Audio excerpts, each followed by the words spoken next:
Estamos de vuelta en Hoy en el Mundo, nuestra etiqueta a esta hora, numeral Hoy Conflicto, porque hablamos del extenso conflicto Israel-Palestina, que pareciera estar escribiendo un nuevo capítulo a partir de lo que ha sucedido el 14 de julio, con la muerte de los dos policías israelíes a manos de jóvenes palestinos, las decisiones que vinieron en la explanada por parte de las autoridades israelíes de poner detectores de metal, algo que no fue bien visto por Palestina, y bueno, pues allí se ha desatado todo lo que vamos a empezar a hablar a partir de este momento cuando le damos desarrollo a la noticia.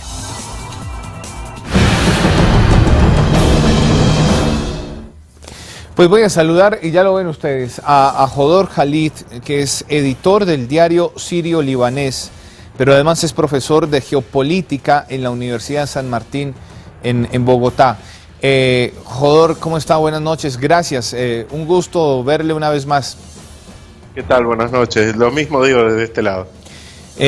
Hodor, decía hace un rato, antes de ir a la pausa y antes de entrar en contacto con usted, que lo que ha sucedido, y pido que nos explique un poco de la situación de lo que ha sucedido este fin de semana, porque usted entenderá que pueden ser temas un tanto técnicos para la gente, pero siempre cuando la gente logra entenderlos, pues se interesa por conocer la situación de Medio Oriente. Primero, ¿qué fue lo que pasó el fin de semana? Bueno, lo que tenemos el fin de semana fue una continuidad de la violencia que tenemos o enfrentamientos que tenemos que contextualizar. Esto quiero decir, es un conflicto que estamos viendo entre israelíes y palestinos que ya lleva 70 años. De hecho, este año se cumplieron 50 años de ocupación de lo que es tanto Cisjordania en particular. Recordemos que desde Gaza las fuerzas armadas israelíes se retiraron ya hace un par de años. Al mismo tiempo, lo que estamos viendo es que la comunidad internacional, particularmente tanto Naciones Unidas como UNESCO, empezaron a llamar la atención sobre lo que está sucediendo en los territorios ocupados, tanto sobre la violencia a los derechos humanos como el deterioro de patrimonio universal, como lo es Hebrón. Ahora, en estos últimos días, lo que estamos viendo, como bien vos decías, es un nuevo capítulo de este conflicto que, como te contaba, ya lleva más de 70 años. Y la decisión que tomó a partir de este nuevo episodio el gobierno israelí fue cerrar el acceso a la mezquita de Al-Aqsa, argumentando de que desde allí habían salido estos jóvenes palestinos que atacaron efectivamente a los miembros de seguridad israelíes. Ahora, la decisión, quisiera remarcar esto, que es que la decisión que tomó no resuelve el conflicto y lo plantea desde un punto de vista religioso, cuando en realidad el problema tiene que ver con una cuestión de tratar de construir dos estados, lo que no se ha podido lograr desde hace 70 años. Exacto. Dicho ese contexto, creo que, y ahí voy a lo que le decía que comentaba yo hace un rato antes de entrar en contacto con usted, y es que esta situación que acaba de ocurrir hace unos días atrás, tal vez lo único que refleja, Hodor, es la fragilidad que hay en cualquier intento de diálogo, aún entre palestinos e israelíes. Cualquier situación, cualquier decisión de uno u otro lado exacerba inmediatamente los ánimos, lo que lamentablemente nos lleva a pensar, y es mi pregunta, que estamos lejos de encontrar un principio de diálogo realmente fructífero entre unos y otros, ¿no? Es difícil efectivamente encontrar la paz, hace 70 años que se viene tratando de encontrar el camino a la paz y encontrarle una resolución a este conflicto. Lo han mediado tanto Estados Unidos como Francia, como Arabia Saudí, como Jordania en diferentes momentos de la historia. Los ánimos obviamente están exacerbados y desde los dos lados creo que se han exacerbado a lo largo de la historia. Cada decisión, y particularmente las que toma Israel, terminan incitando un poco a la violencia, y desde el otro lado también se juega en torno a esta violencia. No hay mesura tampoco desde el otro lado. Y hay que tener en cuenta también que se toma siempre como que es un conflicto religioso, pero hay que tener en cuenta que los palestinos, hay tanto palestinos musulmanes como cristianos, como los hay judíos también, con lo cual la decisión de cerrar Al-Aqsa con la excusa de seguridad es solamente apuntar a parte de la comunidad palestina, es estigmatizar a la comunidad musulmana en particular, cuando en realidad palestinos hay de distintas religiones. Es decir, porque es que, fíjese, Jodor, que cuando uno habla del tema, efectivamente, y tal vez desde el poco conocimiento o nulo conocimiento que se tenga al respecto, uno termina coincidiendo con mucha gente en que este es un conflicto que tiene un origen religioso. Usted nos dice que no, y tal vez, aunque en principio sí lo fue, ahora, ¿cuáles son las principales brechas que distancian a unos de otros? ¿Un tema político? Creo que ni siquiera desde un comienzo fue un tema conflicto religioso.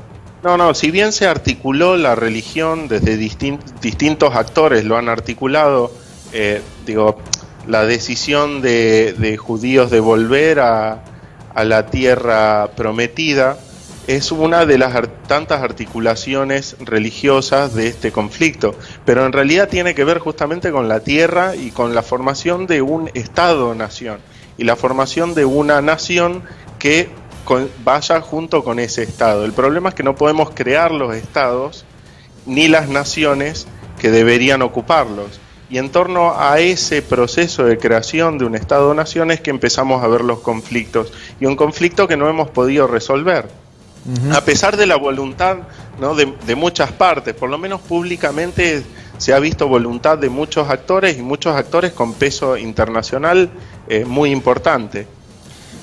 Mire, Jodor, y ya que usted habla de la comunidad internacional, siempre que hay episodios de violencia y que hay un escalamiento en esa violencia entre israelíes y palestinos, pues se habla del tema y se habla de las soluciones definitivas que deberían llegar, y allí la comunidad internacional pues ocupa un lugar muy importante. Por ejemplo, ante este episodio reciente, la ONU de hecho discutió la crisis, lo hizo en su sesión de este lunes. Pero con esto voy a lo siguiente: no ha sido del todo bastante tibia la posición de la comunidad internacional o de organismos como la ONU para de repente reconocer la importancia y la existencia sobre todo del Estado palestino, respaldarles. ¿No ha sido un tanto tibia la posición de la comunidad internacional en ese sentido? Se puede criticar el rol de los organismos internacionales diciendo que no han hecho lo suficiente, incluso exigiéndoles que hagan más. De hecho, fue la razón por la cual han sido creados, para mantener un orden pacífico.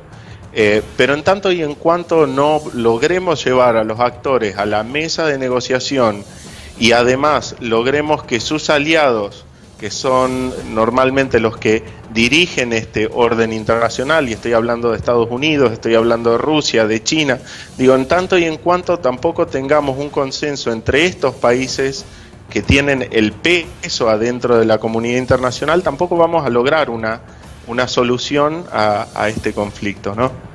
Y los autores principales, me refiero a Mahmoud Abbas de un lado y Benjamin Netanyahu del otro. Mahmoud Abbas, presidente del Estado palestino; Benjamin Netanyahu, presidente israelí, primer ministro israelí. ¿Son ellos realmente los protagonistas de primer orden o no son, a pesar de los cargos que ostentan, las personas que al final podrían terminar tomando decisiones?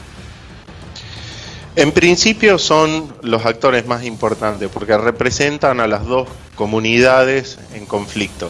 Ahora, esto no quiere decir que sean los únicos que tienen intereses en este conflicto, y por eso traía a colación o nombraba al resto de los países, tanto Estados Unidos, Rusia, China, Francia, podemos sumar Inglaterra también. Además tienen una responsabilidad histórica estos países. Si hacemos un poco de memoria, son tanto Francia como Inglaterra los que empezaron a establecer por lo menos las primeras fronteras en la región. Los estados hoy de Medio Oriente tienen más o menos su configuración gracias a la intervención de estos países. Mucho también tuvo que ver posteriormente Estados Unidos, con lo cual es importante poder traer a la mesa de negociación a estos países más allá de Mahmoud Abbas y Benjamin Netanyahu, que son, creo yo, los dos actores más importantes. Ahora, Hodor, y esta es una pregunta más desde, por supuesto, todo lo que hemos hablado, parte del amplio conocimiento que usted tiene sobre temas de Medio Oriente, pero es tal vez, si se quiere, de su opinión más personal, más que histórica, más que de la reseña de todo lo que ha ocurrido en los últimos años.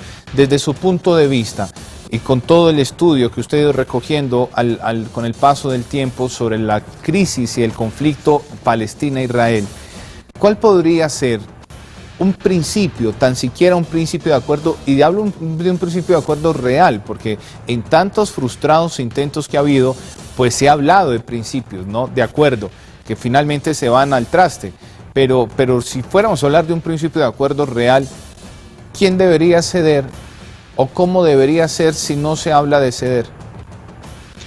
La responsabilidad cae sobre las dos partes. Algunas de las cosas, o algunas de las medidas que podrían tomar tanto un lado como el otro, y los menciono en un orden, pero el orden no importa. No importa, sí. Lo importante es que estas medidas se tomen. Israel tiene que detener los asentamientos, la construcción de asentamientos en Cisjordania. Hamás tiene que abandonar el recurso armado o el uso de la violencia. Y tenemos que también finalizar el bloqueo a Gaza, pero en particular es abandonar la violencia. Eso es clave, dejar las armas de lado, ir a una mesa de negociación e intentar de una forma sincera encontrar un camino para resolver este conflicto que ya lleva 70 años y nos tiene continuamente lamentando la muerte de seres humanos. Digo, lo que estamos viviendo continuamente es esto, ¿no?, la pérdida de vida humana, tanto de un lado como del otro. Digo, ninguna de las dos comunidades termina ganando al final del día, porque ninguna de las dos alcanza un nivel de seguridad que les permita construir una comunidad, que les permita construir un Estado y vivir en paz, que es lo que todos deseamos, por lo menos desde afuera, ¿no? Fíjese, Hodor, que recogiendo reacciones internacionales para volver a lo de la comunidad internacional y ligándolo un poco con esto que estábamos hablando al final de por dónde podría encontrarse un principio de solución, me encuentro con que el Vaticano también se pronunció, el Papa Francisco puntualmente ha dicho que sigue con temor la grave tensión y que pide prudencia a las autoridades. Y le menciono esto para lo siguiente, simplemente mientras le escuchaba se me ocurría, se necesita un mediador, se necesita un tercero que genere confianza.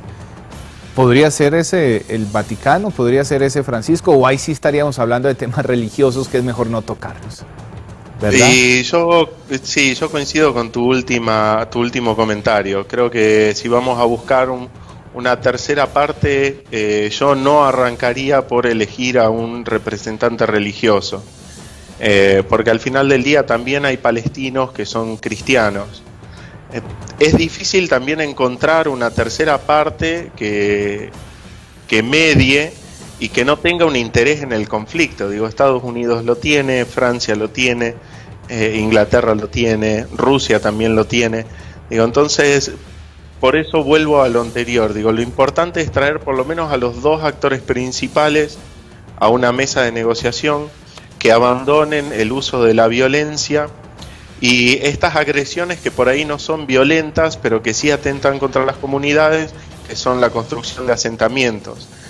Creo que eso es muy clave, porque los asentamientos terminan segregando a gran parte de la población palestina. Y esto no ayuda, no es un incentivo para la dirigencia palestina para sentarse a negociar. Hodor, para terminar, finalmente, unos cuantos segundos que nos quedan. Fíjese que los autores del hecho violento del 14 de julio, donde mueren 2 soldados israelíes, son 3 jóvenes palestinos, 2 jóvenes de 19 años y el tercero de 18, es decir, supremamente jóvenes. Y no es un hecho aislado. Todos estos últimos hechos de violencia, que además se parecen mucho porque son ataques con cuchillo, son protagonizados por personas muy jóvenes, palestinos muy jóvenes. ¿Eso puede tener algún tipo de lectura? Lo mismo podemos decir de los soldados israelíes. Ellos también son muy jóvenes. Y sin embargo ponemos el foco solamente de un lado, o sea, sobre un solo actor. Digo, esto hay que tenerlo en cuenta también. Los israelíes, muchos de los soldados israelíes son también jóvenes. Y en algún sentido, al igual que los jóvenes palestinos, son víctimas de una dirigencia política o de una ideología política. Así que va un poco más allá de la identidad étnica o religiosa en este caso. Sí, queda claro al final.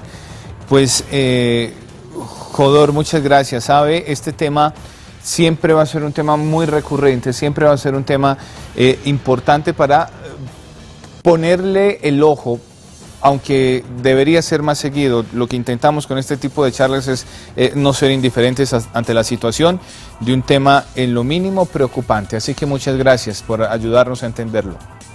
A ustedes. Gracias. Jodor Khalid, editor del diario Sirio-Libanés, profesor de geopolítica de la Universidad San Martín en la ciudad de Bogotá. Lejos de una solución. Las partes deberían ser las que tomen la iniciativa, pero mientras eso no ocurra, van a continuar registrándose situaciones como esta en las calles, donde militares jóvenes de un lado, Israel, y protestantes o manifestantes muy jóvenes del otro, palestinos, ponen los muertos, ponen los heridos ante la indiferencia y el egoísmo de sus líderes políticos. Seguimos.